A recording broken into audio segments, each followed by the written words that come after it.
Tony Khan reacts to AEW talent returning to WWE speculation. Plus, CM Punk also comments on WWE's major creative changes. And a WWE talent is possibly getting a huge off-screen role. It's all in the wrestling news right now. So yesterday on the news, we talked about a piece that was done from Fightful, which was where they approached numerous talent and asked their opinions on the changing of the guard in WWE, with Triple H becoming head of creative. And there were some within AEW who said that had this been the case when they were there, they probably would have re-signed. Now, this has kind of got a little bit out of hand, and it's starting to, and a few people have taken this ball and run with it in the direction of AEW talent are unhappy in AEW. They definitely, desperately need to go and hang out with Daddy Trips again and play football in the park. And none of that is, I don't think that's the case. I think it's more just a case of if they were in WWE and Triple H was in charge of their destiny, you know, they would have either stayed or it would have been a harder decision to know where to go because the situation they were in, chances are they didn't see that their creative futures were that strong, so they went elsewhere where they were. So Tony Khan has reacted to this scuttlebutt that has occurred since yesterday. He's been speaking on Busted Up and Radio where he said there are a lot of changes in pro wrestling. I think it's going to be positive for the fans overall. I'm a little amused that changes in the competition. People think it's going to magically change the landscape. Some of these accounts, Twitter, can be a fun place to follow, but some of the narratives I've seen every day for the last week are really amusing to me. What else did he say, Tom? People think that just because the CEO, chairman, head of creative, those positions changed in the competition, people I have 5-year contracts with are going to magically switch teams.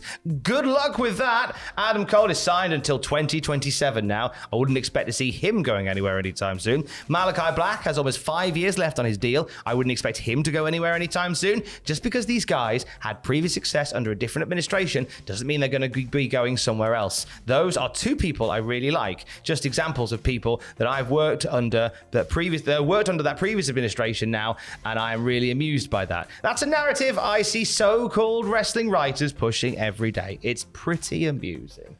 Well, let's see if it's amused in 2027, Tony Khan. I'll be here. Will you be here?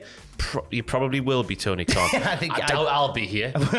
we might still be here. Cultaholic will have closed its doors several years before 2027. We will be a company that just beams wrestling information straight into people's minds. In the metaverse. Yeah. In your little pods at home. What a treat that'll be. But this is obviously very Tony Khan in its response. He's just seen a thing and he's gone, well, that's wrong. He likes poking fun at the Triple H in the WWE, doesn't he? I think it's obviously something that has been considered now, because I think with Triple H running the creative, I think there is going to be it's going to be a trickier decision for some talent to make as when their contracts come up as to where they go, and that's not a dig on WWE nor a dig on AEW. It's a case that there'll be some guys in AEW that will go, you know what, I might try my chances over there again. There might be some that get to the end of their AEW deal and go, you know what, I'm perfectly happy here. I'm going to rock on. Let's keep on keeping on. And then at the same time on the WWE side of it, they'll go, hey, Trips is running SmackDown. Looking forward to that. And some might go, do you know what? I'm going to go try AEW. You know what? This might be too much of a cynical take for some wrestling purists to take, but wrestlers like to go where the money is. So if in 2027 there might be a bidding war for Adam Cole and Malachi Black and people like that, if WWE offer more money, there's a good chance that the wrestler will go there because it's the best for their family. We saw that with Cody Rhodes. They threw money at him. He went back. They are mercenaries. Do you know what? Yeah. And sensible people, obviously. If I get offered 10 grand more to go somewhere else, and they're going to get offered a bit more for doing the wrestling, aren't they? I'm going to go, aren't I? It's money for nothing. Chicks are for free. Of course you would. You do the thing. It writes itself. No, CM Punk also had something to say regarding the changing of the guard. San Diego Comic-Con, he gave his thoughts on this past week in WWE on Vince McMahon's retirement. He said, you think because he tweeted that I'm retired that he's not going to be hands-on?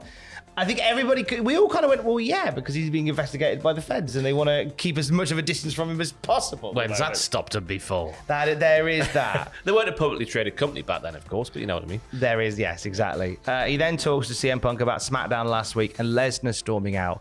And he even admitted before he said this that it's going to rattle a lot of people. So, get your angry comments on standby. I'm ready for them. CM Punk says, I'll put it to you like this. Mercedes and Trinity leave. They announce on SmackDown, gosh darn, we are so disappointed in them. They really let our fans down. Brock splits. Comes back, obviously. I think he worked the show. Where is Michael Cole saying Brock Lesnar really let these fans down? I walked out. They went on TV and called me a quitter. What's changed? What's the difference? You're going to attack these two poor women who had enough and walked. They have bigger balls than everybody there. What's changed? Nothing much has changed. There's people that talk about it and people who do it. The people who lick the boots and have the audacity to say what they say about these two women. Why didn't they do it to Brock? They did it for me. It's none of my business. And I think I caught a lot of flack on Twitter for kind of making those parallels as SmackDown was going on, saying, well, where's the chastising of Brock Lesnar for walking out before the show started? You know, where was that energy? Now, obviously, he came back, and then that's all what it is. But it was interesting how aggressive some people were about the idea of you shouldn't chastise Brock Lesnar. No, you probably should, because what's happened there in that moment where Brock Lesnar left and when Sasha Banks and Naomi left, the people weren't happy, so they left. It's the same thing, is it not? And you would argue that Brock Lesnar's got a lot less reason to leave because obviously he's getting paid the most out of everybody. And over the past forever, his booking has been rather favourable compared to Sasha Banks and Naomi, who were literally scratched and clawing for everything they could get towards the end, weren't they, with the Women's Tag Team Championships? Yeah. So you would argue that maybe Brock Lesnar had less of a reason to walk than the other two. I made like Punk has done there. He's made his opinions clear on it, and I made mine, and a few others made theirs. So it's your fault, Tom, for not being able to predict the future. It's your fault for not being Apollo Crews, because that's we all get he still got attacked by Zion Quinn. I know, but everyone was going, these journalists have been worked by Brock Lesnar in the WWE. How do we know that isn't what exactly happened? He walked away. They were like, please come back. We'll give you a little bit more money and a bit more creative. I don't know. Give him a bag of sweeties for all I know. And he actually came back for the end of the show. How do we know that's not what happened? Who knows? He did have a copy of the Racing Post under his arm, so it suggests he might have popped to the shops. It is what it is. He came back. Let's crack on. AEW flavored news. Quake at the Lake is coming up. The story behind the name here, as we do the Cultaholic Classic Nitro review, do Sam Driver and myself. So we read week to week what went on Nitro. And at this point in time, we're in 1996, and there was conversations about Bash at the Beach being renamed Quake at the Lake. So this is a throwback to a name that WCW didn't use. Fun story. I don't know what happened to my voice there. It just stopped working.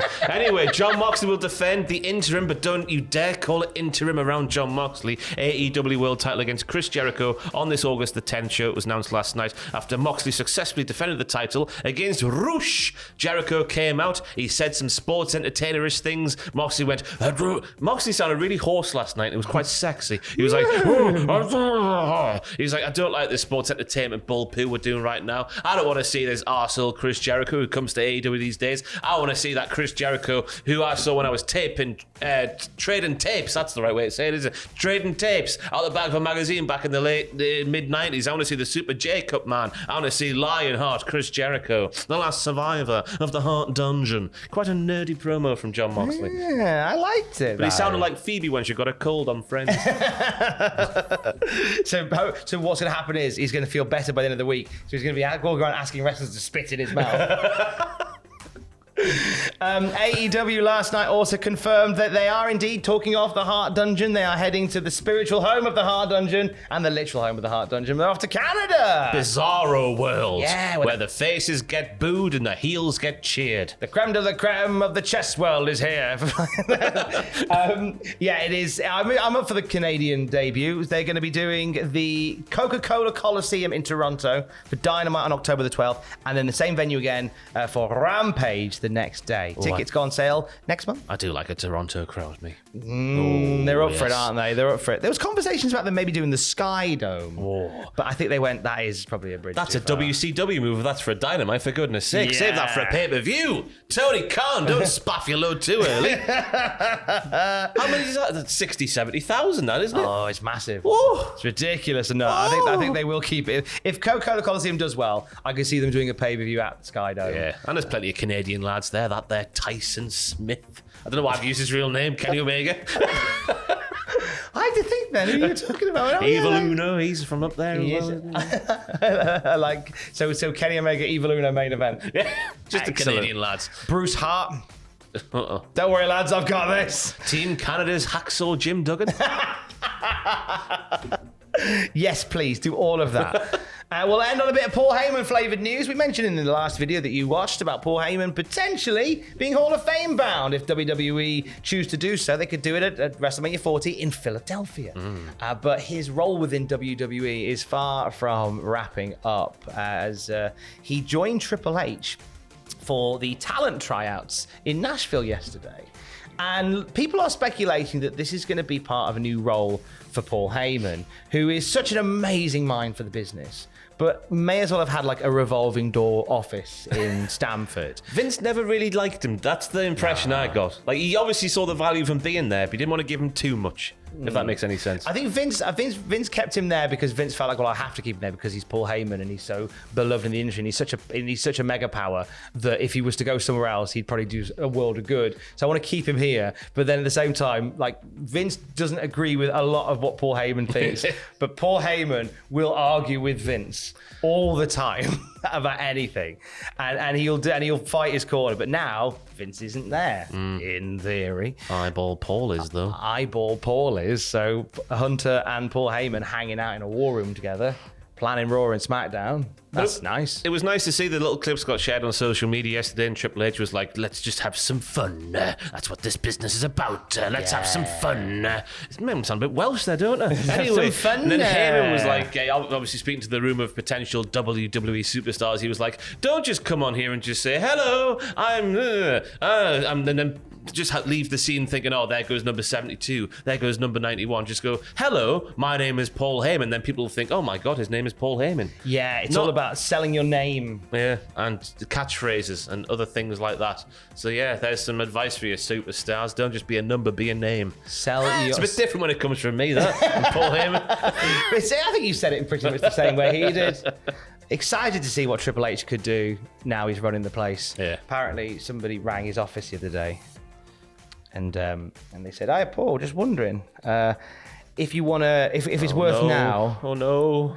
It's worth now maybe getting into sort of like do some Forbidden Door stuff with a promotion in Japan. Oh no. Is there any particular Japanese promotions you'd like to work with? No. All right, we'll give him a call. It's my one gag. Thank you, mwah, and love you, bye. I feel like I've just passed a kidney stone. That's how my mum felt when I was born. Love you, bye.